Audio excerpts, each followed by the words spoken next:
ایک ایسا بہت بڑا گروہ ہندوستان میں موجود تھا جو انگریزوں سے نفرت نہیں کرتا تھا. وہ چاہتا تھا کہ انگریز رہیں، کیونکہ انگریز کے ہونے کی وجہ سے ہندوستان میں نلوں میں پانی آ گیا، ہندوستان میں بجلی آ گئی، ہندوستان میں ٹیلی گراف آ گیا، ہندوستان میں ایئرپورٹس بن گئے، ہندوستان میں ٹرینیں چلنے لگیں، ہے نا.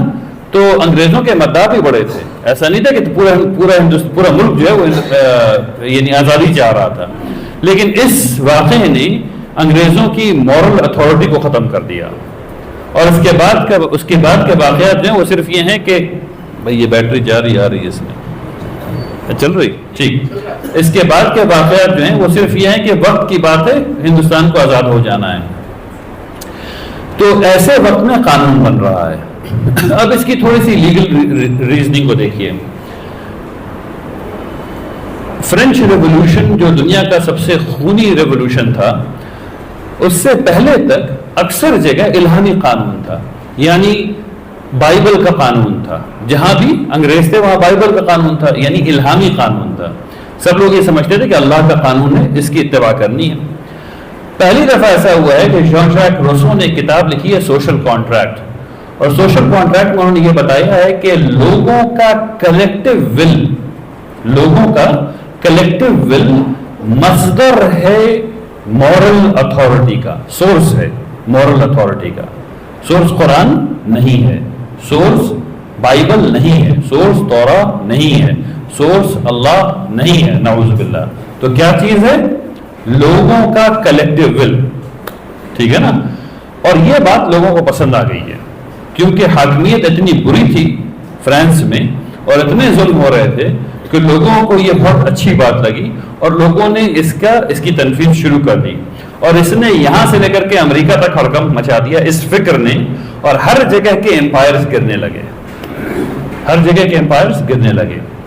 یہ جو لوگوں کا کلیکٹیو ول ہے، اسی ول کو سامنے رکھ کر کے ہندوستان کا قانون بھی بنایا گیا. اس سے پہلے تک بہت سے قانون چلتے تھے، پرائیویٹ لا میں بھی بہت سے قانون چلتے تھے. تو جو قانون بنایا گیا اس خون خرابے کے ماحول میں، جب ہر آدمی آزادی آزادی چلا رہا تھا، تو ایک ایسا قانون بنایا گیا جس نے بہت زیادہ آزادی دی انسان کو. اور اس میں مذہب کی آزادی دی گئی، ثقافت کی آزادی دی گئی، کسٹمز کی، ٹریڈیشنز کی، ادارے بنانے کی، ادارے چلانے کی، جو چاہیں وہ بولنے کی، کی آزادی دی گئی. یعنی جو میٹرک ہے اس کا وہ یہ ہے کہ کیا ہمیں آزادی ہے کہ آپ ماشاءاللہ فلم تھیٹر میں نہیں جاتے ہیں، لیکن آپ جلسوں میں جاتے ہیں. میں سپریم کورٹ، امریکہ کے سپریم کورٹ کی بات کر رہا ہوں کہ ان لوگوں نے یہ پوچھا کہ اگر تھیٹر میں کوئی آدمی چلا دے آگ آگ، تو کیا یہ فریڈم آف ایکسپریشن کے تابع ہوگا یا نہیں ہوگا. تو یہاں سے وہ بات چلی کہ نہیں، بعض اسپیچ جو ہے وہ تابع نہیں ہوتی ہے. لیکن یہ سائیڈ نوٹ تھا.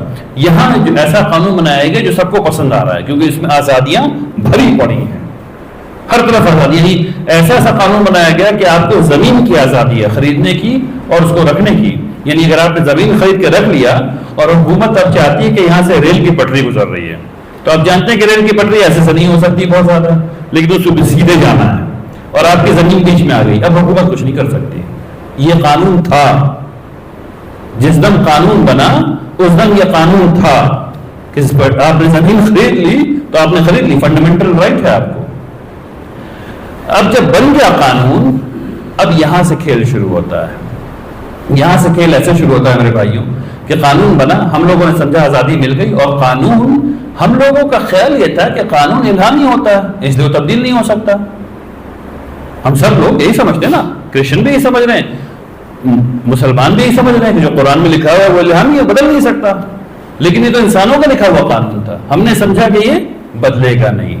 ہوا کیا، چند مہینے کے اندر ایک ڈرافٹ آیا، ڈرافٹ کہتے ہیں پریزیڈنشل آرڈر آیا، 19 نمبر اس کا ہے، اور اس میں یہ لکھا گیا کہ جو بھی انسان اپنے آپ کو ہندو، سکھ اور کرسچن، معاف کیجیے، ہندو، سکھ اور بودھ نہیں کہتا ہے، وہ شیڈیولڈ کاسٹ میں نہیں ہو سکتا. اس میں سے مسلمان اور کرسچن نکل گئے. اس کی بیک گراؤنڈ کہانی یہ ہے کہ امبیڈکر صاحب نے کہا تھا کہ سپریٹ الیکٹریٹ ہونا چاہیے، یعنی کہ شیڈیولڈ کاسٹ کے اپنے ایم پیز ہوں گے. ہم جب جاتے ہیں تو ہم لوگ اپنے اپنے علاقے کے حساب سے ووٹ ڈالتے ہیں. انہوں نے کہا نہیں, جس کو ووٹ ڈالنا ہے ڈالیں. 2 دفعہ ووٹنگ ہوگی. ایک دفعہ ووٹنگ سارے اپر کاسٹ وغیرہ لوگ کریں گے, جن کو کرنا کریں گے. ایک اور ووٹنگ ہوگی اور اس میں شیڈیولڈ کاسٹ کے لوگ MP بنا کے جائیں گے. گاندھی جی نے آمرن نریشن کر دیا پونا میں کہ یہ نہیں ہوگا. تو امبیڈکر صاحب گئے, جا کے ان سے بات چیت کی تو معاہدہ اس بات پر ہوا کہ ریزرویشن دیا جائے گا, شیڈیولڈ کاسٹ کو جاب میں ریزرویشن دے دیا جائے گا. تو اس وقت شیڈیولڈ کاسٹ میں مسلمان بھی تھے, کرسچن بھی تھے. لیکن آزادی ملی 26 جنوری کو, ہم نے اپنے آپ کو 26 جنوری 1950 کو اپنے آپ کو دستور دیا, اور ستمبر میں یا اکتوبر میں آ کر کے یہ قانون آ گیا, اور باقاعدہ لکھا ہوا قانون آیا کہ اگر آپ ہندو, سکھ اور بودھ نہیں ہیں تو آپ شیڈیولڈ کاسٹ نہیں ہیں. یعنی مسلمان اور کرسچن اسی وقت الگ ہو گئے. اب ہم سب لوگوں کو پتا ہے کہ اس وقت شیڈیولڈ کاسٹ کے لوگ اپنے آپ کو ہندو نہیں کہتے تھے, لیکن اب جب کہ قانون بن گیا تو کیا کہیں گے وہ جاب کے لیے؟ بات سمجھ میں آ رہی ہے؟ تو اپیزمنٹ وہاں سے شروع ہو گئی, اور یہ مسلم اپیزمنٹ نہیں ہے. اس وقت سے لے کر کے آج تک 105 دفعہ قانون, بنیادی قانون میں تبدیلی ہو چکی ہے, دستور میں تبدیلی ہو چکی ہے. میں بل کی بات نہیں کر رہا, میں بجٹ کی بات نہیں کر رہا, جو اور بل آ رہا ہے اس کی بات نہیں کر رہا, جو ٹاڈا, پوٹا, UAPA وغیرہ ہے اس کی بات نہیں کر رہا. اینڈ بائی دا وے, یہ جو UAPA, ٹاڈا, پوٹا وغیرہ ہے, یہ سب رولٹ ایکٹ سے کہیں زیادہ خطرناک ہے. یہ سب رولٹ ایکٹ سے کہیں زیادہ خطرناک اور ڈریکونین ہے. تو اس بات کو سمجھنے کی ضرورت ہے کہ یہ قانون جس کو ہم لوگ الہامی سمجھ رہے تھے وہ الہامی نہیں تھا, اور ہم میں سے کسی کی نظر قانون پر نہیں تھی. یہاں تک کہ مولانا ابوالکلام آزاد رحمۃ اللہ علیہ, جو اتنے بصیرت والے آدمی تھے, جب یہ بل آیا اور وہ ایجوکیشن منسٹر تھے, تو انہوں نے پارلیمنٹ کی تقریر میں کہا کہ مسلمانوں کو اس سے فرق نہیں پڑتا, ہم کو بیساکھی کی ضرورت نہیں ہے. یہ انہوں نے کہا ہے. تو یہ سمجھیے کہ کیا کیا کھیل ہو گیا. اب جب ہم لوگ قانون پڑھنا شروع کرتے ہیں تو یہ بات پھر سمجھ میں آتی ہے کہ یہ جو 105 ترمیمات کی گئی دستور میں, آئین میں, اگر اس کا تجزیہ آج کیا جائے تو ایک ایسی کہانی نان مسلم اپیزمنٹ کی دکھے گی جس کا ہم لوگ تصور بھی نہیں کر سکتے. لیکن ہم لوگ امت کے طور پر اس کام میں نہ پیسہ لگانے کو تیار ہے, نہ وقت دینے کو تیار ہے. جی حضرت آپ یہ فرما رہے ہیں کہ ایک ایکٹ جو 8 مہینے کے بعد آیا اس سے 60% جو SC ST تھے ان کو ہندو بنا دیا گیا. کیا یقینی طور پہ ایسا ہی کہنا چاہیے کہ 60% لوگ جو SC شیڈیولڈ کاسٹ کے تھے, ان لوگوں کو ایک بہت ہی مضبوط وجہ دے دی گئی کہ انہیں اپنے آپ کو ہندو کیوں کہنا ہے. ٹھیک ہے نا, اللہ کرے. ٹھیک, تو اصل میں جو بات ہوئی ہے وہ یہ کہ دستور, جو ماڈرن دستور ہے, جو غیر الہامی ہے, وہ ایک کانٹریکٹ ہے, وہ ایک معاہدہ ہے. وہ معاہدہ جو ایک اسٹیٹ نے ایک سٹیزن نے اسٹیٹ کے ساتھ کیا ہے. معاہدہ کیا کیا ہے کہ ہم اپنے گھر کی حفاظت نہیں کریں گے, ہم بندوق نہیں اٹھائیں گے, آپ کو پولیس دینا ہے. ہم اپنے بارڈر کی, ہم اپنے شہر کی حفاظت نہیں کریں گے, آپ کو آرمی دینی ہے. ٹھیک ہے نا. ہم اپنے گھر کے سامنے روڈ نہیں بنائیں گے, ہم ٹیکس دیں گے, آپ اس ٹیکس سے روڈ بنائیں گے. یہ ہے وہ معاہدہ جو ہر ماڈرن اسٹیٹ میں ایک شہری اپنے حکومت کے ساتھ کر رہا ہوتا ہے. اور جب حکومت ان تقاضوں کو پورا کرنا چھوڑ دیتی ہے تو معاہدہ ختم ہونے لگتا ہے. اس بات کو سمجھیے, اور یہ ایک لیگل انڈرسٹینڈنگ ہے. یہ جو معاہدہ ہے, اب اس میں جو اتنی تبدیلیاں آ گئیں معاہدے میں, اگر میں نے یہ سیشن کئی دفعہ کیا ہے اور لوگوں سے پوچھا ہے کہ یہ 105 ترمیمات جو ہوئیں, اور ایک سیشن میں 45 IAS اور retired IAS IPS officer, legislatures, ministers, MPs بیٹھے ہوئے رہے ہیں, اور میں نے ان سے پوچھا کہ ہاتھ اٹھا کر کے بتائیے کہ آپ میں سے کتنے لوگوں نے ان 105 ترمیمات میں سے ایک کو بھی پڑھا تھا اس کے نافذ ہونے سے پہلے اور رائے دی تھی, جیسے کہ ہم لوگوں نے بھی UCC پر رائے دی, کہ آپ نے رائے دی تھی جیسے کہ NAP پہ نیشنل ایجوکیشن پالیسی پہ حکومت نے رائے مانگی، تو آج مجھے پتا چلا کہ 46,000 رائے میں 36,000 کرسچنس نے دی، مسلمانوں نے کتنی دی؟ ٹھیک اسی طریقے سے 105 میں سے ہم لوگوں نے کتنی رائے دی، کتنے لوگوں نے پڑھا؟ تو آج تک ایک ہاتھ نہیں اٹھا ہے، ایک ہاتھ نہیں اٹھا ہے۔ تو اس کا مطلب کیا ہے کہ معاہدہ، وہ معاہدہ جو آپ نے اپنے گھر کا کیا تھا نا کہ ہم بجلی کا آپ کو کرائے پر دے رہے ہیں اور کرایہ جو ہے وہ 1100 روپے ہے، وہ تبدیل ہو گیا اور آپ کو پتا بھی نہیں چلا، کیونکہ ہم لوگ دیکھ نہیں رہے تھے۔ تو ہم لوگوں کو اس سے ایک سبق جو لینا چاہیے وہ یہ کہ دستور ایک ایسی چیز ہے جس پہ ایک بالکل ہی 24 گھنٹے اس کو مانیٹرنگ کی ضرورت ہے کہ ایم پیز کیا کر رہے ہیں، کون سا بل آنے والا ہے، تاکہ وہ کام ٹھیک ہو سکے۔ آگے بڑھتے ہیں۔ اب یہاں پر بات آتی ہے آرٹیکل 44 کی۔ آرٹیکل 44 کیا کہتا ہے؟ The state shall endeavour, state کوشش کرے گا، کیا کوشش کرے گا؟ سول کوڈ لانے کی، یونیفارم سول کوڈ، 3 لفظ ہیں، یونیفارم سول اور کوڈ، یونیفارم سول کوڈ لانے کی۔ کہاں لائے گا؟ تھرو آؤٹ دا کنٹری، مکمل ہندوستان میں، ٹھیک ہے نا۔ اب اس کے لیے یونیفارم بھی ہونا ضروری ہے اور سول بھی ہونا ضروری ہے اور کوڈ بھی ہونا ضروری ہے، ٹھیک ہے نا۔ اب ذرا دیکھ لیتے ہیں کہ یونیفارمٹی کہاں کہاں پر ہونی چاہیے۔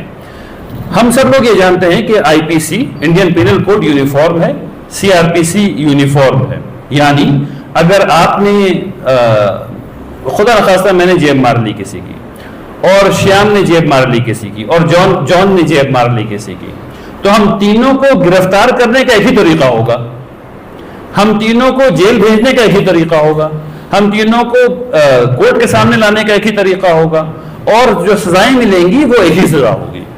اس پہ پورے ملک کا اتفاق ہے، کسی کو نہ اتفاق اس پہ نہیں ہے۔ تو اس کو تو یونیفارم ہونا چاہیے نا ہر جگہ۔ تو کیا یونیفارم ہے؟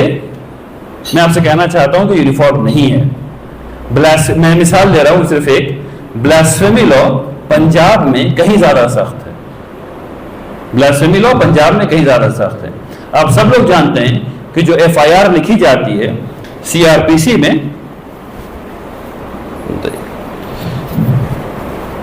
معافی چاہتا ہوں،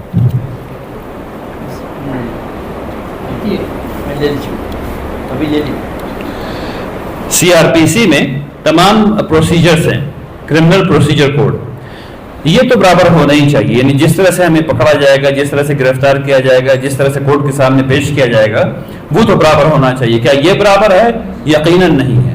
الگ الگ اسٹیٹ میں FIR لکھوانے کے الگ الگ قوانین ہیں۔ تو جب یہ دونوں سیم نہیں ہے، یونیفارم نہیں ہے، تو باقی چیز کو یونیفارم کیوں ہونا چاہیے بھائی؟ وہ جس کا کوئی نہ اتفاقی نہیں ہے۔ میں آپ کو یہ بتا دوں کہ CRPC کے ایک بہت بڑا سیکشن ناگالینڈ میں لگتا ہی نہیں ہے ہی نہیں وہاں، ایک بہت بڑا سیکشن ہے اس کا۔ تو یہ بات ہو گئی۔ اچھا، آرٹیکل 44 میں کیا لکھا ہوا ہے؟ پرسنل لا لکھا ہوا ہے یا سول لا لکھا ہوا ہے؟ پڑھیے گا تو پتا چلے گا سول لا ہے، پرسنل لا نہیں ہے، سول لا ہے۔ سول لا میں کیا آتا ہے؟ وہ تمام چیز جو لال دائرے میں ہے، اور اس کے علاوہ بھی یہ صرف ریپرزینٹیٹیو ہے۔ تو کیا پراپرٹی لا ہر جگہ برابر ہے، یونیفارم ہے؟ کیا میں جا کے ناگالینڈ میں پراپرٹی خرید سکتا ہوں؟ یقیناً نہیں خرید سکتا۔ تو پراپرٹی لا یونیفارم نہیں ہے۔ کمپنی لا یونیفارم ہے؟ پتا چلے گا کمپنی لا بھی یونیفارم نہیں ہے۔ تو جتنی چیزیں لکھی ہوئی ہیں وہ سب کی سب یونیفارم نہیں۔ حد یہ ہے کہ سول پروسیجر کوڈ وہ بھی یونیفارم نہیں ہے۔ اب بات آ جاتی ہے پرسنل لاز پہ، تو اس کے لیے انشاءاللہ ابھی آگے بات کروں گا باذن اللہ۔ یہ فائنینشیل لاز ہے، یہ بھی بہت انٹرسٹنگ ہے۔ ہم سب لوگ ٹیکس دیتے ہیں کسی نہ کسی طریقے سے، انڈائریکٹ ٹیکس دیں یا ڈائریکٹ ٹیکس دیں۔ ہم لوگ انڈائریکٹ ٹیکس دیتے ہیں جب ہم لوگ نمک خریدتے ہیں، جب ہم لوگ کفن خریدتے ہیں تو انڈائریکٹ ٹیکس دیتے ہیں، GST دیتے ہیں۔ ہم لوگ جب کما رہے ہوتے ہیں تو جتنا کما رہے ہوتے ہیں اس حساب سے ٹیکس دیتے ہیں۔ تو ہر جگہ ٹیکس تو یونیفارم ہونا چاہیے نا بھائی۔ تو ایسا کیسے ہے کہ راجستھان میں جو پیٹرول مل رہا ہے اور جو یہاں پیٹرول مل رہا ہے اس کے دام میں فرق ہے؟ ایسا کیسے ہو رہا ہے؟ وہ اس لیے ہو رہا ہے کہ بعض اسٹیٹ نے سیس کو کم کر دیا۔ اچھا، ٹیکس تو ہم بھی اتنا ہی دے رہے تھے، تو اس اسٹیٹ میں کم کیسے ہو گیا؟ ایک شہری اور دوسرے شہری کے بیچ میں یہ فرق کیسے پیدا ہو گیا؟ تو پتہ چلا کہ فائنینشیل لاز بھی برابر نہیں ہے. تو وہ چیزیں جس پہ سب کا اتفاق ہے کہ فائنینشیل لاز برابر ہونے چاہیے, سی آر پی سی برابر ہونا چاہیے, آئی پی سی برابر ہونا چاہیے, یہ سب برابر نہیں ہے. جب یہ سب برابر نہیں ہے تو پرسنل لا پہ کیوں برابری ہونی چاہیے؟ وہ چیز جس پہ کسی کا اتفاق نہیں کہ برابر ہونا چاہیے. نہ کرسچن چاہتے ہیں, نہ مسلمان چاہتے ہیں, نہ ہندو, خود ہندو بھی نہیں چاہتے, جین نہیں چاہتے, بودھ نہیں چاہتے, سکھ نہیں چاہتے, ناگا نہیں چاہتے, کوئی نہیں چاہتا. تو وہ جس کو کوئی نہیں چاہتا ہے اس کو برابر ہونا چاہیے, جس کو سب لوگ چاہتے ہیں وہ یونیفارم نہیں. آگے بڑھتے ہیں. ہمارے امبیڈکر صاحب نے یہ کہا کہ بھائی ایک سیکولر نیشن ہونا چاہیے, اور انہوں نے ایکچولی یو سی سی لا دیا, اس کا نام ہے اسپیشل میرجز ایکٹ. پرسنل لا کا یو سی سی آیا ہوا ہے, اس کا نام ہے اسپیشل میرجز ایکٹ. بہت سے مسلمان ہیں جو جن کے اندر الحاد کی ٹینڈنسیز زیادہ ہیں, تو وہ اس میں جا کے شادی کر لیتے ہیں اسپیشل میرجز ایکٹ میں. کچھ ہندو حضرات کر لیتے ہیں, کچھ سکھ, کچھ پارسی, کچھ ہوتی رہتی ہیں شادیاں, اس میں لوگ کرتے رہتے ہیں. اب اس میں کیا کیا ڈیفائنڈ ہے, آپ شادی کیسے کریں گے, آپ طلاق کیسے ہوگی, آپ کو وراثت کیسے ملے گی, آپ اڈاپشن کیسے کریں گے, یہ تمام چیزیں ماڈرن ویسٹرن لا پر مبنی قانون بنا ہوا ہے. اب جب یہ قانون بنا ہوا ہے تو یہ بالکل سب لوگوں کے لیے موجود ہے. بھائی جس کو اتنی خواہش ہے کہ ہم کو سیکولر رہنا ہے تو جا کے اس میں شادی کر لو, کس نے منع کیا ہے؟ تو یہ بات کوئی نہیں کہہ رہا. ہم نے تو کسی مسلمان کو منع نہیں کیا کہ اس میں جا کے شادی مت کرو, جاؤ کرو, ٹھیک ہے نا. تو یہ تو آلریڈی بنا ہوا ہے نا یو سی سی, تو اس میں شادی کرنے میں کیا پرابلم ہے کسی کو؟ بنا ہوا تو بناؤ, یو سی سی کی ضرورت نہیں, آلریڈی بنا ہوا ہے, ٹھیک ہے نا. لیکن ہوا کیا ہے اس بات کو سمجھیے جو میں دکھانے والا ہوں. ہوا یہ ہے, دیکھیے, ہوا یہ ہے کہ اسپیشل میرجز ایکٹ میں ان لوگوں نے کہا اچھا اگر تم ہندو ہو تو اگر ہندو کوڈ بل سے اگر شادی کرتے تو تم کو 30 بلین روپے کا ٹیکس کریڈٹ ملتا, ٹھیک ہے نا. ہندوؤں کو, ہندو یونائٹڈ فیملی کے لیے 30 بلین, 20 بلین کہہ رہا ہوں, ملین نہیں کہہ رہا ہوں, بلین, 30 بلین روپے کا کریڈٹ ملتا ہے, ٹیکس میں فائدہ ان کو پہنچتا ہے ہندو یونائٹڈ فیملی کو. لیکن اگر اسپیشل میرجز ایکٹ کے تحت کرتے تو کچھ نہیں ملتا, ٹھیک ہے نا. اچھا, اسپیشل میرجز ایکٹ میں ایک راکیش اپنی چچیری بہن مونا کے ساتھ شادی کر سکتا تھا, ہے نا, لیکن یہ نارتھ انڈیا میں تو کر ہی نہیں سکتے ہیں شادی. ساؤتھ انڈیا میں ماموں بھانجی کر سکتے ہیں شادی, ٹھیک ہے نا. تو اب ہندوؤں نے اگر شادی کر لی اور چچیری بہن کے ساتھ کر لی یا ممیری بہن کے ساتھ کر لی تو بہت پرابلم ہونے لگی وہاں پہ. اس کے بعد یہ ہوا کہ اچھا بھائی جو انہیریٹنس ملے گا وہ بھی آدھا آدھا بٹنے لگا, تو ان کے یہاں تو آدھا بٹنے کا کوئی قانون ہی نہیں تھا, وہ تو سارا کا سارا مرد کو جانا تھا. تو انہوں نے کہا کہ اچھا ایسا کرتے ہیں کہ جو اسپیشل میرجز ایکٹ ہے, اسی لیے میں نے شروع کیا تھا, انسانوں کا قانون انسانوں نے اپنے آپ کو دے دیا, ٹھیک ہے نا. انہوں نے کہا کہ ایسا کرتے ہیں کہ ہندوؤں کے لیے یہ تینوں چیزیں ماڈیفائی کر دیتے ہیں. اب ہندو اگر اسپیشل میرجز ایکٹ میں شادی کرتے ہیں تو ان کو $30 بلین کا کریڈٹ مل جاتا ہے, 30 بلین روپے کا کریڈٹ مل جاتا ہے, وہ اس کے قابل ہو جاتے ہیں. ان کے کسٹمز ٹریڈیشنز پروٹیکٹ کر دیے گئے. یعنی نارتھ انڈیا میں اگر کسی ہندو لڑکے نے شادی کرنا چاہیے اپنے چچیری بہن سے, نہیں کر سکتا. اب وہ جو ان کے جو گوتر کا سسٹم ہے, 5 جنریشن اوپر نیچے ادھر ادھر, وہ سب انہوں نے 35 صفحات میں لکھ کے رکھ دیا کہ ان سے شادی نہیں ہو سکتی. اور یہ بھی کہتے ہیں کہ اگر آپ ساؤتھ میں ہندو ہیں تو آپ ماموں بھانجی شادی کر سکتے ہیں. تو Hindu tradition and custom pure secular law میں امینڈمنٹ کے ذریعے انہوں نے لا دیا, ٹھیک ہے. ٹھیک اسی طریقے سے انہوں نے کہا کہ اچھا بھائی سکسیشن کی پرابلم ہو رہی ہے نا, وراثت کی پرابلم ہو رہی ہے نا, تو ایسا کرتے ہیں کہ ہم تمہارے لیے یہ بھی امینڈ کر دیتے ہیں. تو ہندو کوڈ بل میں جو سکسیشن ہے وہی سکسیشن اس میں لگا دیا گیا ہندوؤں کے لیے.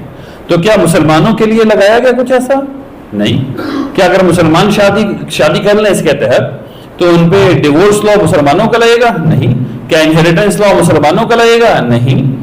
تو صرف ایک کمیونٹی کو پروٹیکشن دے دیا گیا سیکولر لا کے نزدیک، جسے میں کہتا ہوں کہ ہندوائزیشن آف سیکولر لا کر دیا گیا. ٹھیک ہے نا.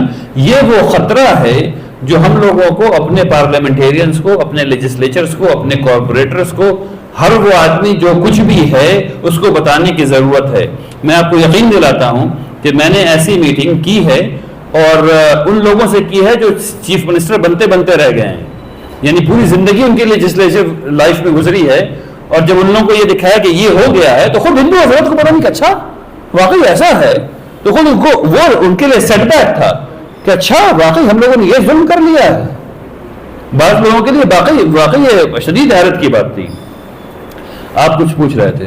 میں جاننا چاہتا تھا کہ اگر ایک ہندو لڑکا یا کوئی بھی ایک فرد ہندو اور دوسرا مسلمان اس سمے میں شادی کرے گا سیکولر لا اس کا کیا ہوگا؟ تو اگر ایک ہندو ہے اور ایک مسلمان ہے تو اس کو HUF کے علاوہ سب چیز مل جائے گی. یعنی ہندو وہ اس کو 30 بلین روپے کا کریڈٹ جو ہے وہ نہیں ملے گا، لیکن انہیریٹنس لا اور ہندو کسٹمز پروٹیکٹ کیا جائے گا اس کا. کہنے کا مطلب یہ ہوا کہ لازمی طور پر وہ ہندو ہی بن جائے گا ہاں اور ہندو کو سپورٹ کرے گا.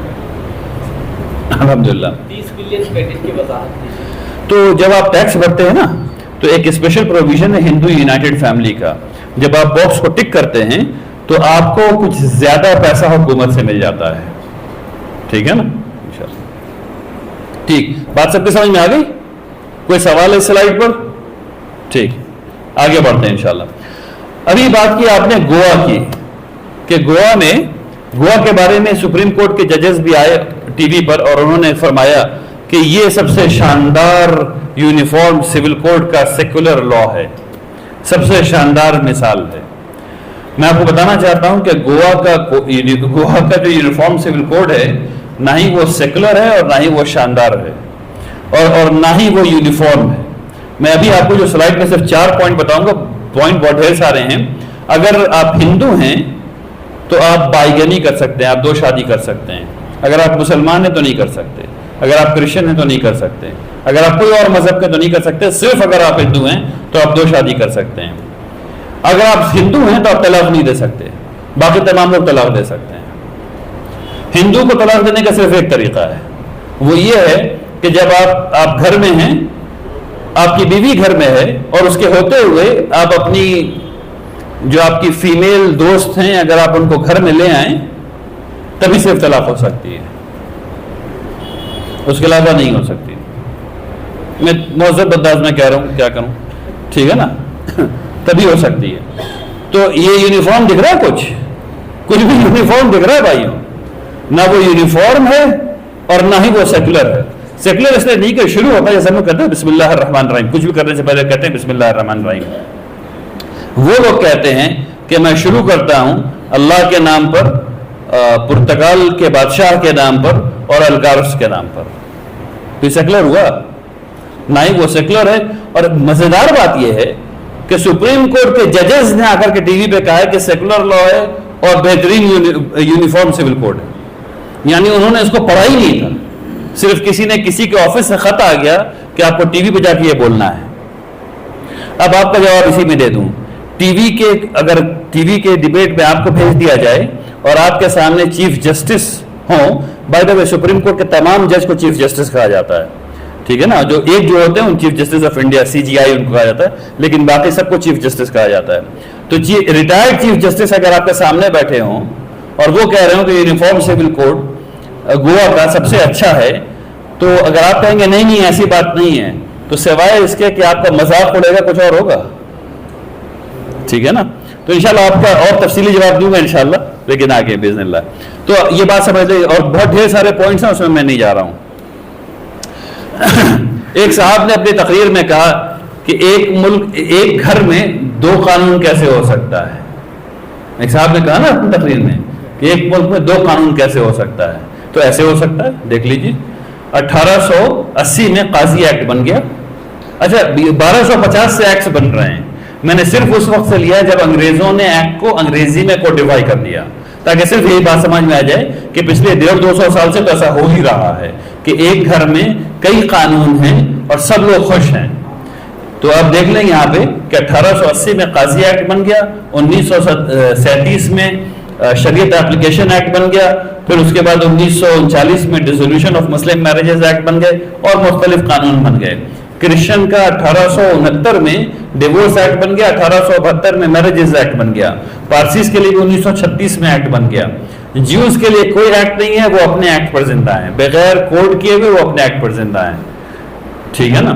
اور ہندوز کا اپنا 1955 میں ان کا اپنا الگ ایکٹ بن گیا۔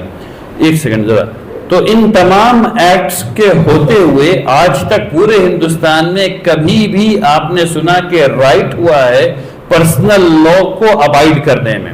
یعنی ہم مسلمان نکاح کر رہے تھے، اس لیے کسی ہندو کو غصہ آ گیا اور اس نے رائٹ شروع کر دیا، یا ہندو پھیرا لے رہے تھے، دو ہندو پھیرا لے رہے ہیں، اس لیے مسلمانوں کو غصہ آ گیا اور مسلمانوں نے رائٹ شروع کر دیا۔ کبھی سنا آج تک؟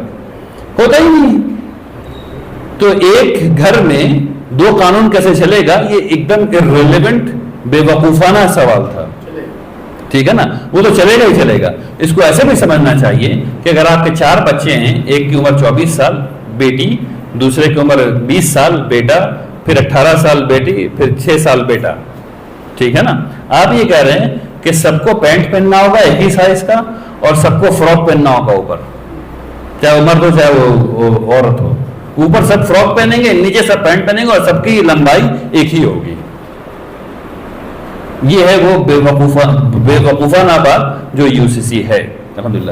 اب آپ سوال پوچھ لیجئے۔ جب مسلمان ہندوستان آئے تو کیا انہوں نے اپنے شریعہ لو لے کر کیا؟ اسی لیے میں نے اس کو 1250 کہہ کے چھوڑ دیا تھا کہ 1250 میں جب پہلی دفعہ یہ کوڈیفیکیشن کر دی گئی تھی کہ ہندو حضرات جو ہیں وہ شاسترک لا سے چلیں گے اور مسلمان حضرات تو اپنا قانون تھا ہی، جو قانون تھا وہ سے چلیں گے، تو ہندوؤں کے لیے برہمنوں نے شاسترک لا بنا دیا جس سے ہندو گائیڈ ہوتے تھے 1250 سے۔ ٹھیک، اب ذرا اور آگے بڑھیں۔ اس سلائیڈ کو آپ لوگوں کو یاد رکھنے کی ضرورت ہے، اس میں بہت ڈھیر سارے الفاظ ہیں لیکن سمجھنے کی ضرورت ہے۔ ہندوستان کا قانون، دستور ایک کانٹریکٹ ہوتا ہے، ایک معاہدہ ہے۔ اس بات کو سمجھ لیجئے، میں پھر کہہ رہا ہوں، یہ بات سمجھنے کی ہے۔ دستور ایک معاہدہ ہے، جب بھی معاہدہ توڑا جائے گا نفرتیں بڑھیں گی۔ معاہدہ کبھی بھی ایسا ہوا کہ آپ نے کسی کے ساتھ کوئی معاہدہ کیا ہو اور سامنے والے نے اس کا پاس نہیں رکھا ہو تو دل میں پرابلم ہے نا، سب کے دکھا ہوا ہے نا دل کہ فلاں نے روپے لے لیا تھا واپس نہیں کیا، فلاں نے کہا تھا کہ 6 بجے آ جائیں گے، نہیں آیا، اس دن آیا ہی نہیں، وہ ہے نا، وہ تو سمپل معاہدہ تھا۔ اور یہاں دستور ہے، جس کے پاس سلطہ ہے، جس کے پاس قوت ہے، وہ معاہدہ، اس معاہدے نے کچھ گارنٹیز دی ہیں۔ کس بات کی گارنٹی دی ہے؟ کہ آپ کا کلچر، ایک خاص گروہ کے کلچر کو، جماعت کے کلچر کو پروٹیکٹ کیا جائے گا، اس کا تحفظ کیا جائے گا۔ کچھ خاص قبائلیوں کے ساتھ بات کی اور کہا کہ آپ کو ہم گارنٹی دیتے ہیں کہ آپ کی زمین کے خرید اور فروخت میں ہم کچھ نہیں کریں گے۔ پھر قبائلیوں کو یہ بھی گارنٹی دی گئی ہے کہ آپ کو ہم گرفتار نہیں کریں گے۔ یہ گارنٹی دی گئی ہے کہ ہندوستان کی پارلیمنٹ آپ کے لیے کوئی قانون نہیں بنائے گی، ہندوستان کی پارلیمنٹ آپ کے لیے کوئی قانون نہیں بنائے گی، گارنٹی دی گئی ہے، ٹھیک ہے نا۔ ناگالینڈ مثال ہے اس کی۔ ٹھیک اسی طریقے سے اور گارنٹیز دی گئی ہیں۔ ہم سب لوگ 370 کو جانتے ہیں، اسپیشل اسٹیٹس جموں کشمیر۔ ہم سب لوگ بھول گئے ہیں کہ 11 اسٹیٹ ہیں جو 371 میں اسپیشل اسٹیٹس میں، ٹھیک ہے نا، 11 اسٹیٹ جس میں کرناٹکا بھی ہے، اس کو بھی تحفظ حاصل ہے، ٹھیک ہے۔ تو 11 اسٹیٹ میں گجرات بھی ہے، اس کو بھی کچھ چیزوں میں تحفظ حاصل ہے، لیکن میزورام ہے، اروناچل پردیش ہے، ناگالینڈ ہے، کچھ جگہ ایسی ہیں ہندوستان میں جہاں آپ جا نہیں سکتے، آپ کو ویزا چاہیے، پرمٹ چاہیے جانے کے لیے۔ ایسا نہیں کہ آپ نے گاڑی چلتے ہوئے پہنچ گئے کہ ہم کو اس اسٹیٹ میں داخل ہونا ہے، نہیں ہو سکتا، آپ کو وہاں جانے کے لیے پہلے پرمٹ چاہیے ہوتا ہے۔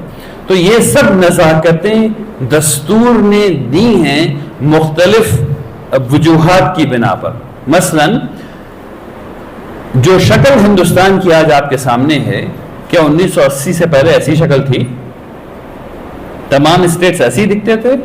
یقیناً نہیں۔ خاص کر کے جب ملک آزاد ہوا ہے تو آزاد ہونے کے فوراً بعد، پاکستان بننے کے بعد، ملک میں 565 ریاستیں ہیں، 565 اور ہر کے پاس اختیار ہے کہ وہ یا تو ہندوستان کے ساتھ رہے یا پاکستان کے ساتھ رہے یا آزاد رہے. کچھ لوگوں نے اپنے آپ کو آزاد رکھنا چاہا, کچھ نے پاکستان کے ساتھ جانا چاہا, لیکن ہندوستان کی جو گورنمنٹ تھی اس کے پاس طاقت تھی, اس کے پاس کنٹرول تھا. اس نے لوگوں سے کہا کہ یا تو ہم ملٹری ایکشن کر لیں گے آپ پر, یا ہم آپ کو پیسہ دے دیں گے, یا پھر آپ ہمارے ساتھ جڑ جائیے. تو کچھ لوگ جڑ گئے آٹومیٹکلی, کچھ لوگوں نے پیسے لیے اور جڑ گئے, اور کچھ لوگوں کہیں خون بہا. تو سکم میں لمیٹڈ خون بہا, گوا میں خون بہا, حیدرآباد میں بہت خون بہا. تو یہ ساری چیزیں ہوئی ہیں اور پھر وہ شکل آئی ہے جو آج آئی ہے. تو جب گوا بن رہا تھا تو کیا معاہدہ ہوا؟ معاہدہ یہ ہوا کہ سینٹرل لا جو سب پہ اپلائی ہوتا ہے وہ آپ پہ اپلائی نہیں ہوگا پرسنل لاز میں. سینٹرل لا جو سب, جیسے ہندو کوڈ بل ہے وہ سینٹر کا لا ہے, کیا وہ گوا میں اپلائی ہو رہا ہے؟ نہیں ہو رہا. کیوں نہیں ہو رہا بھائی؟ کیونکہ ہم نے, دستور نے گارنٹی دی ہے کہ نہیں ہوگا. ٹھیک ہے نا. سینٹر کا لا ہندو کوڈ بل کیا وہ ناگالینڈ پہ اپلائی ہو رہا ہے؟ نہیں ہو رہا ہے, کیونکہ دستور نے گارنٹی دی کہ نہیں ہوگا. پراپرٹی لا سینٹر کا لا ہے, کیا وہ میگھالیہ میں لگا ہوا ہے؟ نہیں لگا ہوا ہے, وہاں گارنٹی دی کہ نہیں ہوگا. کیا آپ رانچی کے علاقے میں جا کے زمین خرید سکتے ہیں منہ اٹھا کر کے؟ نہیں خرید سکتے. ٹھیک ہے نا. تو یہ ساری, یعنی اس معاہدے نے گارنٹی دی ہوئی ہے کہ ہم یہ نہیں کریں گے, یہ نہیں کریں گے, یہ نہیں کریں گے, یہ نہیں کریں گے. اس کے اندر ریزرویشن بھی ہے, اس کے اندر زمین کی خرید فروخت بھی ہے, اس کے اندر آٹونومس کاؤنسل بھی ہے, ڈسٹرکٹ بھی ہے. یہ تمام چیزیں ہیں. تو یہ تمام چیزوں کا پروٹیکشن خود دستور کر رہا ہے. اب یو سی سی آئے گا تو کیا ہوگا؟ یہ تمام سچا والا یو سی سی, صرف مسلمانوں کو جھاپڑ مارنے والا نہیں. ایک یو سی سی وہ لانے کی بات ہو رہی جو مسلمانوں کو تھپڑ مارنا ہے فقط, اس کے علاوہ اور کوئی کام نہیں ہے اس کا. لیکن اگر سچا یو سی سی آئے گا تو یہ ساری چیزیں ختم ہو جانی ہیں. اسی لیے آپ نے دیکھا کہ ناگالینڈ والوں نے کیا کہا, اتنا متشدد بیان ان لوگوں نے دیا کہ ہم لوگ اپنے تمام ایم ایل اے کے گھر کو چلا دیں گے. یہ کہا انہوں نے. سوچیے ذرا, اگر خدا نخواستہ کسی مسلمان نے یہ بات کہہ دی ہوتی تو کیا ہوتا. ٹھیک ہے نا. اسی طریقے سے رانچی میں لوگوں نے کہا کہ ہم نہیں لانے دیں گے, بودھ نے کہا ہم نہیں لانے دیں گے, جین تک نے کہہ دیا کہ نہیں چاہیے, جبکہ جین ہندو مانے جاتے ہیں اور سکھ ہندو مانے جاتے ہیں دستور قانونی طور پر. تو ان تمام لوگوں کے نہ کہنے کے پیچھے یہ تمام وجہ ہیں. کہیں وجہ ریزرویشن ہے, کہیں وجہ زمین ہے, کہیں وجہ ان کی ثقافت ہے, کہیں وجہ ان کے ٹریڈیشن ہے, کسٹمز ہیں, کلچر ہیں. الحمدللہ. تو ان چیز کو یاد رکھیے کہ آرٹیکل 371 شیڈیول 5 اور شیڈیول 6 یہ تمام گارنٹیز ہیں جو دی گئی ہیں مختلف قسم کی, اور اپنے وقت میں ان کو کھول کر کے پڑھیے اور سمجھیے انشاءاللہ. اب یہ بات دیکھیے کہ آرٹیکل 44 اور 13B. آرٹیکل 44 یہ کہتا ہے کہ اسٹیٹ جو ہے وہ یونیفارم سول کوڈ لائے گا اور پورے ہندوستان میں لائے گا. آرٹیکل 13 بھی یہ کہتا ہے کہ کوئی قانون ایسا نہیں بنا سکتا جو فنڈامنٹل رائٹس کو چھوٹا کرے یا کم کرے. چھوٹا یا کم. ٹھیک ہے نا. آرٹیکل 13 بھی کیا کہتا ہے کہ ہندوستان کی پارلیمنٹ کوئی قانون ایسا نہیں بنائے گی جو فنڈامنٹل رائٹس کو چھوٹا کرے یا کم کرے. تو یا تو آرٹیکل 13 بھی صحیح ہے یا آرٹیکل 44 صحیح, دونوں ایک ساتھ صحیح نہیں ہو سکتے. اور یہ بات ہم لوگوں کو اپنے ہر وہ آدمی جس کے پاس ذرا سی بھی قانونی قوت ہے اس کو بتانے کی ضرورت ہے کہ آرٹیکل 44 کانٹراڈکٹری ہے 13B سے یا 13(2) سے. اس لیے آرٹیکل 44 ختم ہونا چاہیے. جب ہم لوگ, میں نے جو 5 کروڑ کی بات کی تھی نا, اگر 5 کروڑ لوگ اس بات کو اپنے کارپوریٹر سے لے کر کے MP تک کہنا شروع کر دیں تو آرٹیکل 44 کو ختم ہو جانا چاہیے انشاءاللہ. تو ہم لوگوں کو یہ بات کرنا ہے. یہ بات سمجھ میں آ گئی سب کا کہ کیسے یہ کانٹراڈکٹری ایک دوسرے سے. الحمدللہ. ایک اور خطرہ جو اسٹرکچر پر ہے وہ یہ ہے کہ قانون جو بنائے جاتے ہیں وہ ایسے بنائے جاتے ہیں کہ عنوانات متعین ہیں. اگر ڈیفنس کا معاملہ ہے تو اس پہ قانون صرف سینٹر کی سرکار بنائے گی. ٹھیک ہے نا. لیکن اگر ایگریکلچر کا معاملہ ہے تو قانون صرف اسٹیٹ بنائے گا. اسی لیے فارم بل جو ختم ہوا ہے اس کے پیچھے ایک بہت بڑی وجہ یہ تھی کہ ان لوگوں نے بنا دیا بل پورے ہندوستان کے لیے، اور وہ ان کا عنوان ہے ہی نہیں بنانے کا، وہ بنا ہی نہیں سکتے اس پہ. تو کچھ عنوانات ایسے ہیں جس پہ قانون صرف اسٹیٹ بنا سکتا ہے، کچھ ایسے ہیں جس پہ قانون صرف اور صرف سینٹر بنا سکتی ہے. ڈیفنس ہے، ٹیلی کمیونیکیشن ہے، اس طرح کی چیزیں جو پورے ملک سے متعلق ہیں. کچھ چیزیں ایسی ہیں جس میں دونوں بنا سکتے ہیں، جیسے کہ تعلیم دونوں بنا سکتے ہیں، جیسے کہ پرسنل لا. اب تھوڑی دیر کے لیے تھیوریٹیکلی مان لیجئے کہ پرسنل لا میں قانون بنا دیا، یونیفارم سول کوڈ بنا دیا سینٹر کی حکومت نے، بن گیا اور لاگو ہو گیا. اس کے 15 دن کے اندر جھارکھنڈ میں اس کا امینڈمنٹ نہیں ہو جائے گا کہ بھائی یہ جو آدیواسی ہیں ان کے لیے پروٹیکشن، یہ پروٹیکشن، یہ پروٹیکشن، یہ پروٹیکشن. بہار میں جتنے شیڈیولڈ کاسٹ ہیں، شیڈیولڈ ٹرائب ہیں، ان کو ریزرویشن سے لے کے تمام چیز 15 دن کے اندر نہیں بن جائے گا، ورنہ تو آرمڈ اسٹرگل ہو جائے گا بھائی. اگر آج آپ ریزرویشن چھین لیں، منڈل کمیشن کس کو یاد ہے؟ یاد ہے منڈل کمیشن لوگوں کو یہاں پہ جو عمر میں کچھ بڑے لوگ ہیں ان کو منڈل کمیشن یاد ہے نا؟ کتنا خون خرابہ ہوا تھا ملک میں، ہر روز کوئی نہ کوئی اپنے آپ کو آگ لگا کے مر رہا تھا، ہے نا؟ تو اسی طرح کی پوزیشن ہوگی. تو لوگ قانون بنائیں گے تو کیا پھر وہ یونیفارم رہے گا؟ جو آج ہے اس سے زیادہ خراب شکل و صورت ہوگی اس کی. تو اس کو سولو کرنے کا صرف ایک طریقہ ہے، وہ یہ کہ تمام اسٹیٹ اسمبلیز کو ختم کر دیا جائے، تمام پاور سینٹر کو دے دیا جائے، تب یونیفارم سول کوڈ آ سکتا ہے. ٹھیک ہے نا؟ انشاءاللہ. ٹھیک، اب آگے بڑھتے ہیں. اب یہ مزیدار سیکشن ہے. اللہ کرے، اللہ کرے. ٹھیک ہے. اب یہ دیکھیے کہ لوگوں نے یہ کہا کہ یو سی سی جو ہے وہ نیشنل انٹیگریشن کے لیے بہت زیادہ ضروری ہے. یعنی پرسنل لاز اگر برابر ہو گئے ہندوؤں کے، مسلمان کے، کرسچن کے، یہودی کے، تو مضبوطی آ جائے گی رشتے میں، سب لوگ ایک دوسرے کے بہت قریب ہو جائیں گے. کیا یہ صحیح ہے؟ اس سلائیڈ میں اس کا جواب ہے. ابھی اس دنیا میں سب سے زیادہ انٹیگریٹڈ، سب سے زیادہ مضبوط ملک کون سا ہے؟ امریکہ، ہے نا؟ یو ایس اے، امریکہ. اس میں 50 اسٹیٹ ہیں. 50 اسٹیٹ میں 50 دستور ہیں. آپ لوگ کو یقین نہیں آئے گا، 50 اسٹیٹ میں 50 دستور ہیں. ہر اسٹیٹ کا جھنڈا الگ ہے اور ملک ایک دم انٹیگریٹڈ ہے. ایسی ایسی چیزیں وہاں ہیں، اور میں 2 دفعہ اس مثال کو دے چکا ہوں، تیسری دفعہ پھر دے دیتا ہوں. ویگس سے، ایک اسٹیٹ کا نام ہے ویگس، اور اسے سٹا ہوا ہے کیلیفورنیا. ویگس سے اگر آپ کیلیفورنیا آ رہے ہیں اور آپ کے پاس سیب ہے تو آپ نہیں لا سکتے، آپ کو پھینکنا پڑتا ہے سیب. ٹھیک ہے نا؟ یہ سب قانون ہے، لیکن اس کے باوجود ملک بالکل متحد ہے، کسی کو کوئی پرابلم نہیں ہے، سب لوگ خوش ہیں. تو اصل بات یہ ہے کہ پرسنل لاز جو ہیں اس سے آپ کی آئیڈینٹی بچی رہتی ہے، تشخص بچا رہتا ہے، اس سے آپ کی ثقافت بچی رہتی ہے، اس سے آپ کا مذہب بچا رہتا ہے. اور ان تینوں کے بچے رہنے سے، خاص کر کے تشخص، آئیڈینٹی کا سوال جو ہے، اس کے بچے رہنے سے انسان کے اندر سیٹسفیکشن، ہارمنی اور پیس رہتا ہے. یو سی سی جو ہے وہ کیا کرتا ہے؟ وہ آپ کا تشخص ختم کر دیتا ہے، وہ آپ کے مذہب کو ختم کر دیتا ہے، وہ آپ کے ثقافت کو ختم کر دیتا ہے. جب یہ ختم ہونے لگے گا کسی بھی قوم میں، چاہے وہ مسلمان ہو، چاہے وہ ہندو ہو، چاہے وہ کرسچن ہو، چاہے کوئی بھی قوم، آدیواسی، ٹرائبل، کچھ بھی ہو، تو کیا کریں گے؟ وہ ریئیکٹ کریں گے. جب ریئیکٹ کریں گے تو کیا مطلب اس کا؟ نہ سیٹسفیکشن، نہ ہارمنی، نہ پیس، نہ اطمینان، نہ خوشی، نہ سکون. تو الٹا جو ہونا ہے وہ صحیح ہے. یو سی سی کا سیدھا تعلق سالمیت کے نہیں ہونے سے، پرسنل لاز کا سیدھا تعلق کم سے کم ہندوستان کے تناظر میں سالمیت کے ہونے سے. اس چیز کو اگر لوگ سمجھ جائیں گے تو ہم لوگ کو دوسروں کو بتانے میں آسانی ہوگی.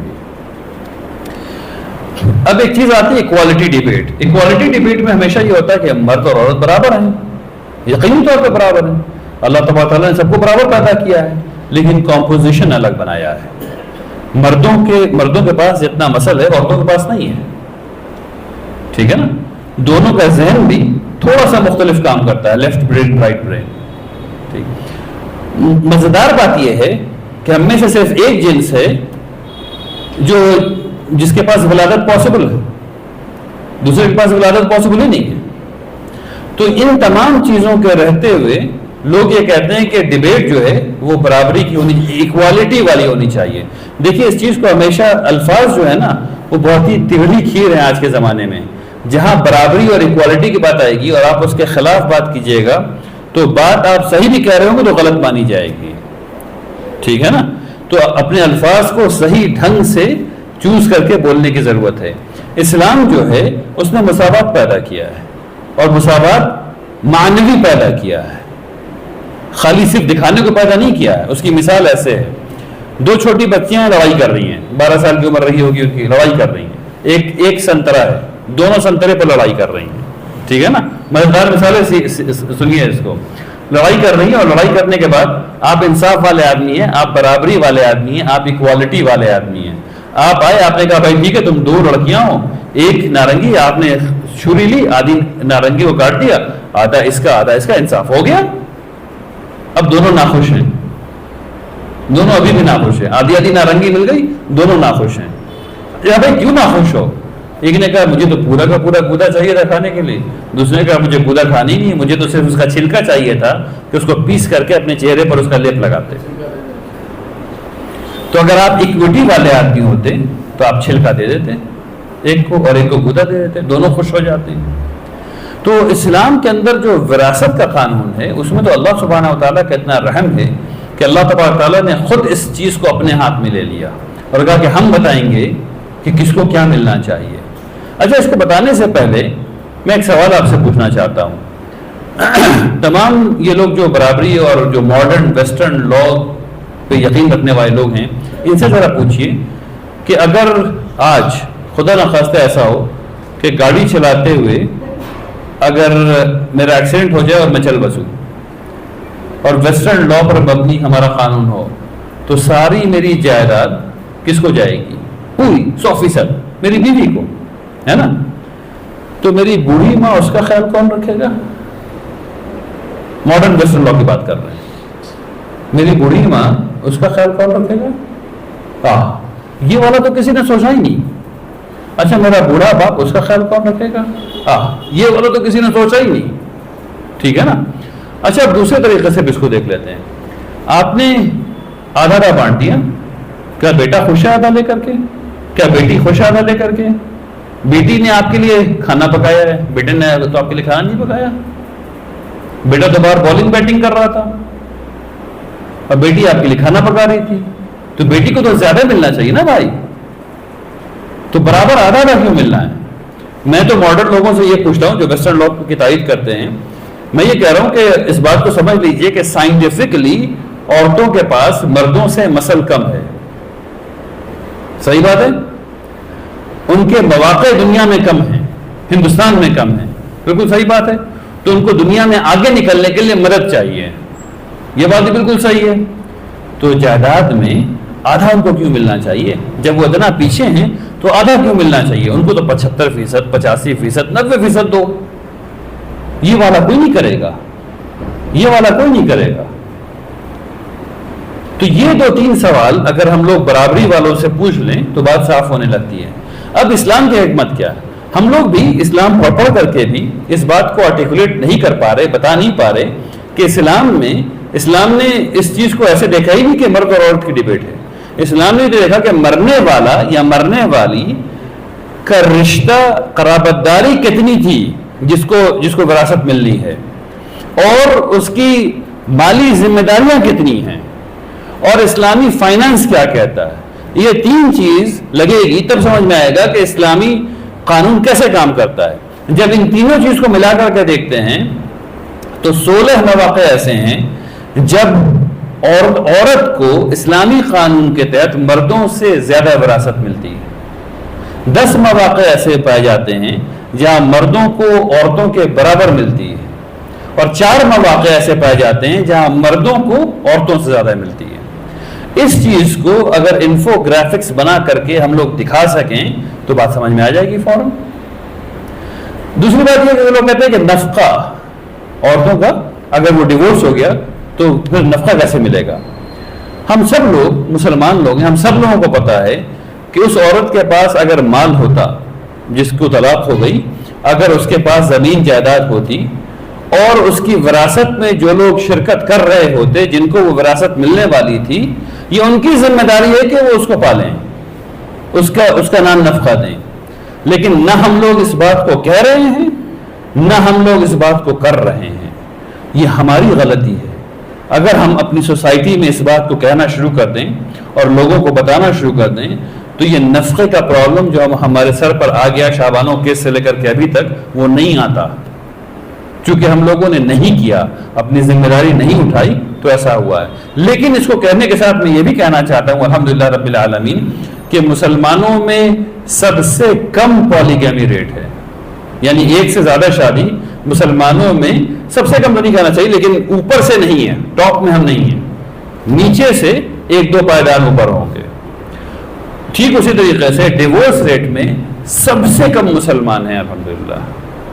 تو ایسا نہیں کہ ہم سب کام ہم لوگ خراب کر رہے ہیں، ہم لوگ بہت کام بہت اچھا بھی کر رہے ہیں، اور جو اچھا کر رہے ہیں اس کو جاننا چاہیے اور بتانا بھی چاہیے الحمدللہ رب العالمین. تو یہ سلائیڈ آپ سب لوگ کو یاد رہے گی انشاءاللہ.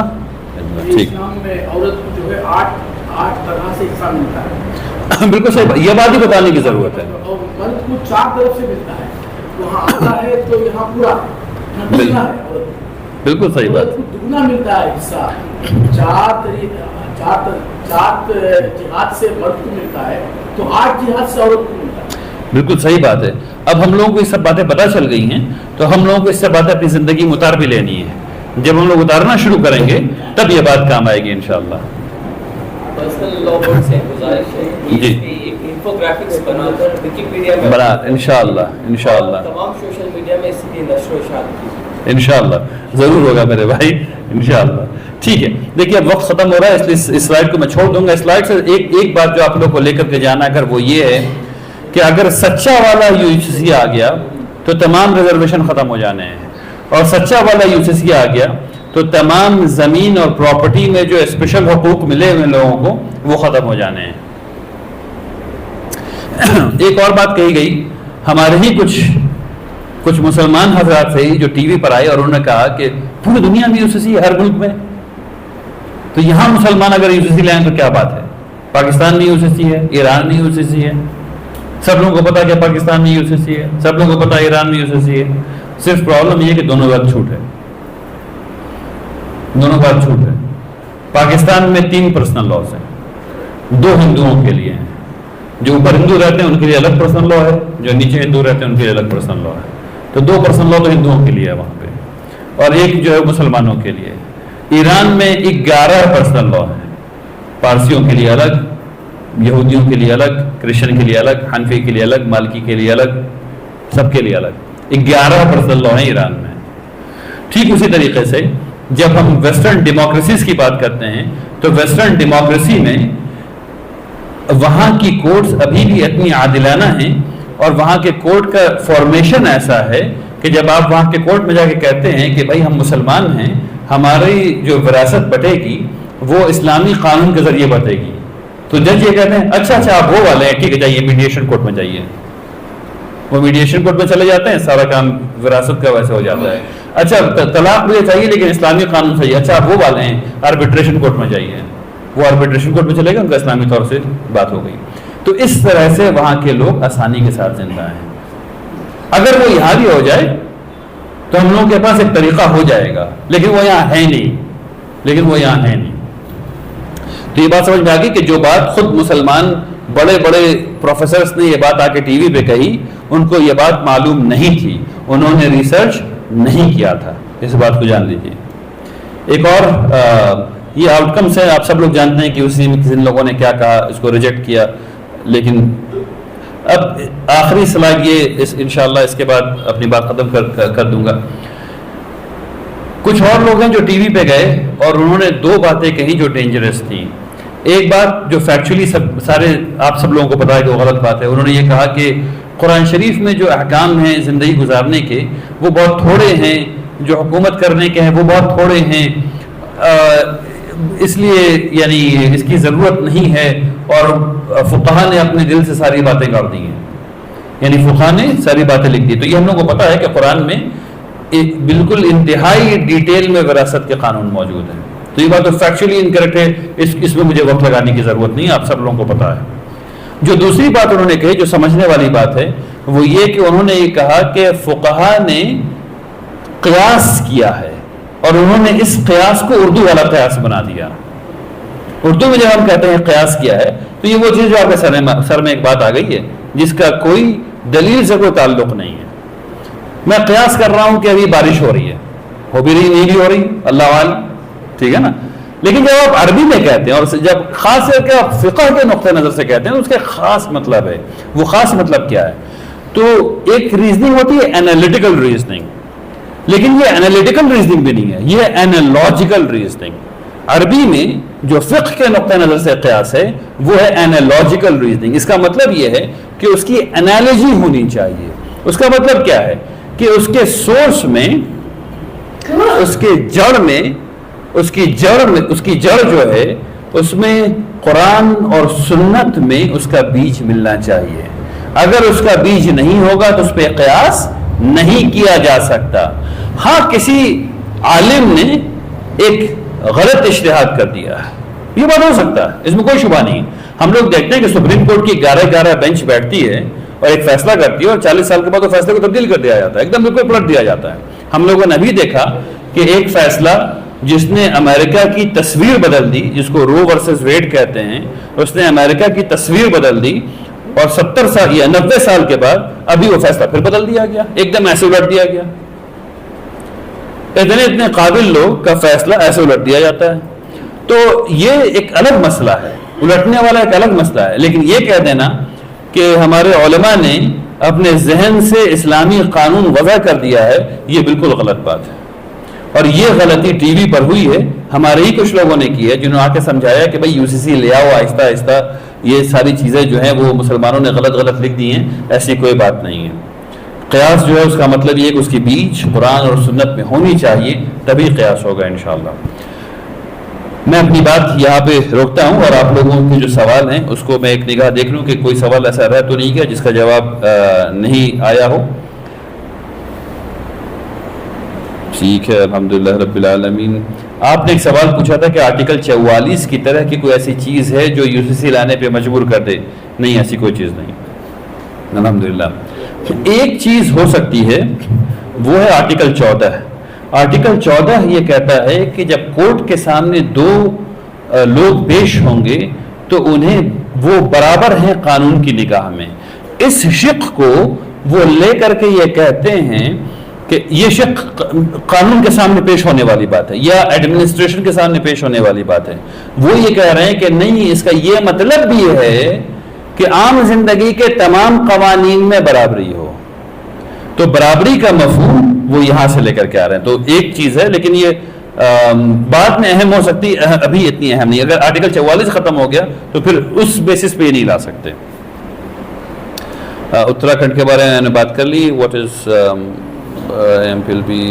ہاں, ایک بات جو آپ نے پوچھی تھی کہ AIMPLB کو اتھارٹی کس نے دی, یہ بہت اہم سوال ہے.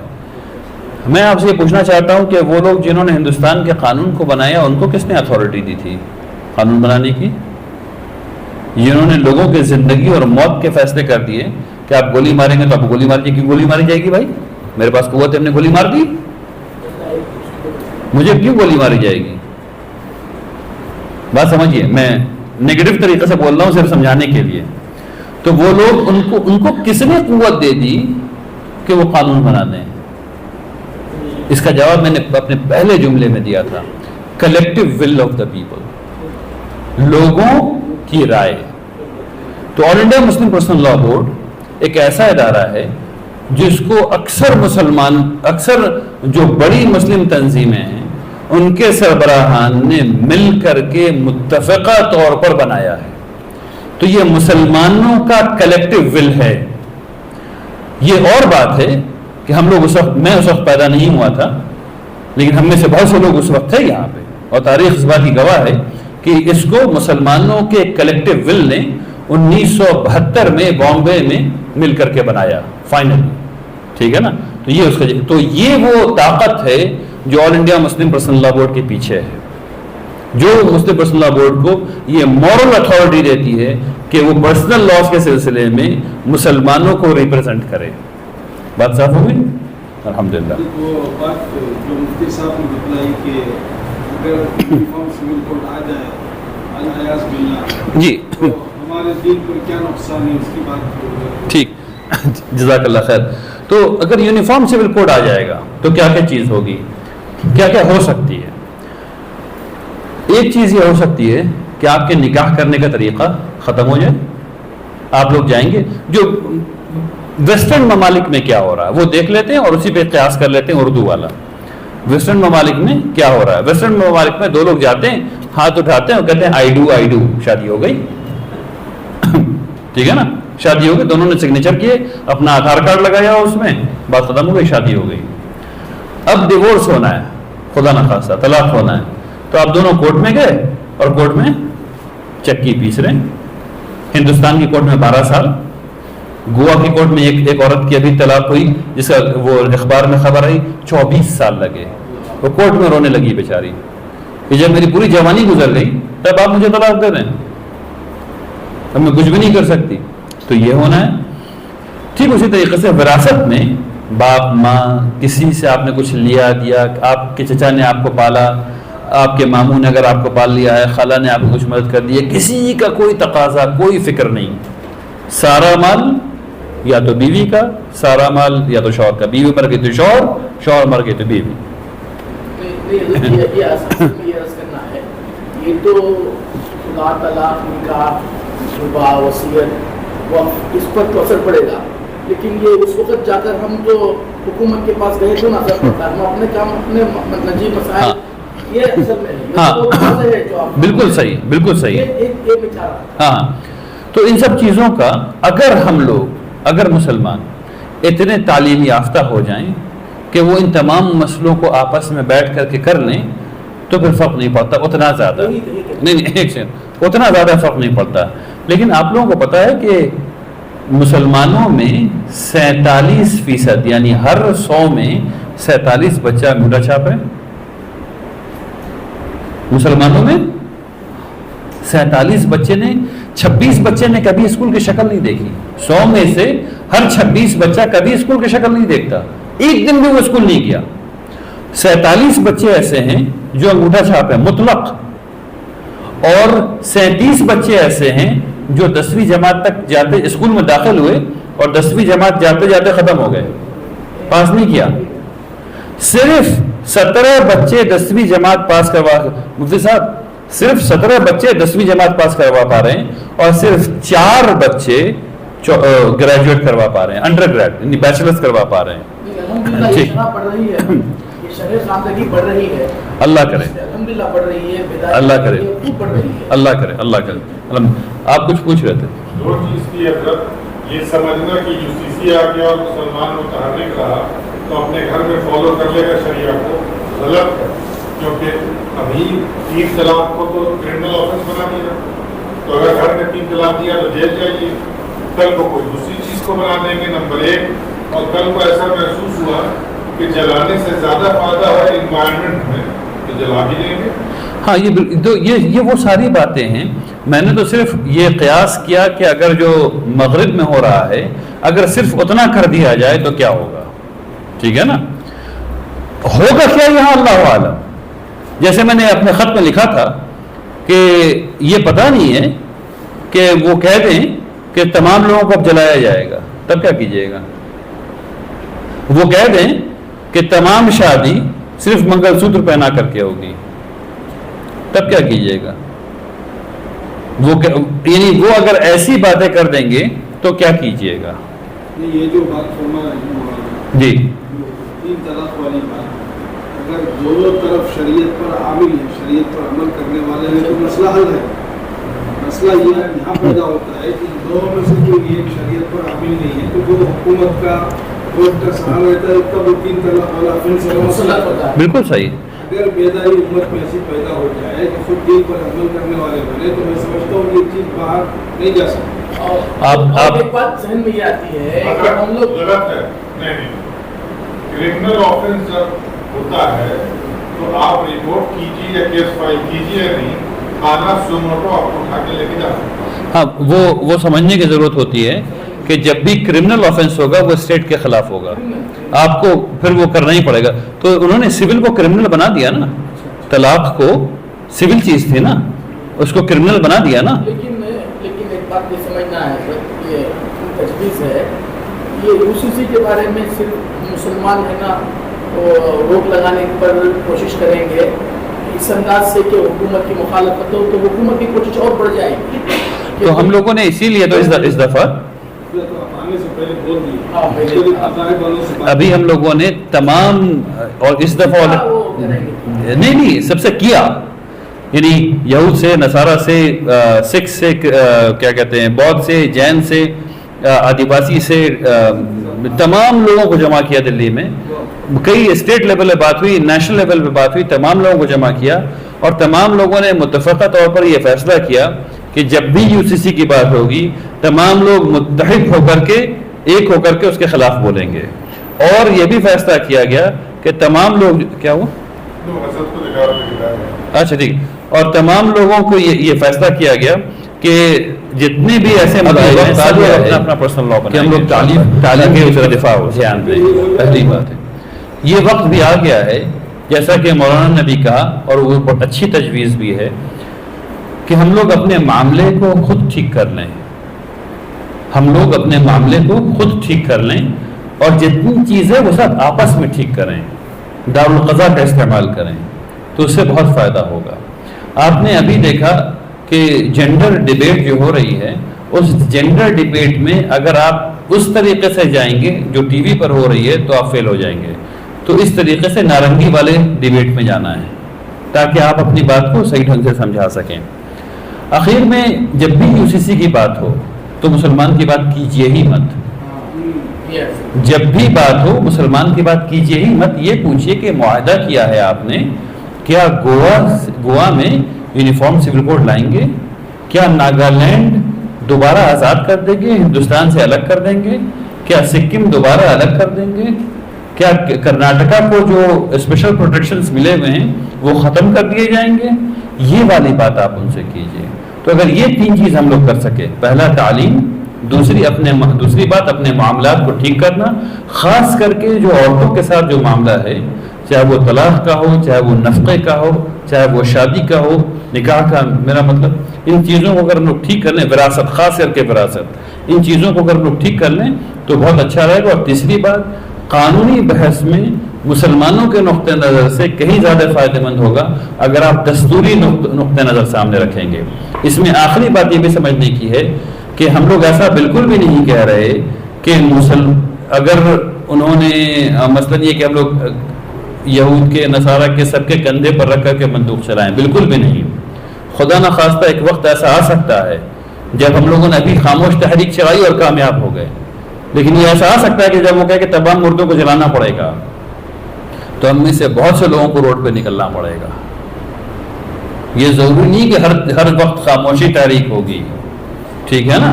اگر خدا نخواستہ کوئی ایسی بات آ گئی جو ہمارے شریعت پر ضرب لگا رہی ہوگی تو ہم سب لوگوں کو روڈ پہ نکلنا پڑے گا. اس کو یاد رکھیے. جزاک اللہ خیر, بارک اللہ فیکم جمیعا. محترم سامعین کرام, آپ تمام حضرات کا مولانا سعید باقوی صاحب کی YouTube چینل میں استقبال ہے. آپ تمام حضرات سے درخواست ہے کہ ہمارے اس چینل کو سبسکرائب کریں.